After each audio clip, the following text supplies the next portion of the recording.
So ayan for today's video guys, ito nga guys yung Barangay Washington guys. So ayan oh, yun yung paralan doon na bago na sa senior high, sa school. Tapos dito andyan yung budiga, doon yung sa likod yung bahay namin. Tsaka dito yung bahay na malaki, yung dito yan, yung kulay puti. Tsaka yun yung bus na papuntang Maynila. So yan guys no, yun yung kotse na yun, iwan ko kung saan papunta yan, bahala sila sa buhay nila.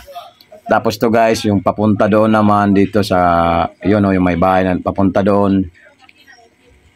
Papunta yan ng Kalbayog to Tacloban. So yan guys. Yan guys, ang kabuuan guys ng Barangay Washington. Yan guys, ito yun doon yung paaralan. Tapos ito dito yung sa amin, nasa likod nito. Yun yung barangay dyan guys, yun. Yun yung bukid doon na malawak. Iwan ko kung kanino yan. Hindi yan sa amin guys, no? Basta yun lang guys, yun no? So, ayan guys. Thank you for watching. At sana ay alam nyo na yan guys yung Washington DC. Diba? Ito guys yung Washington DC. Thank you for watching.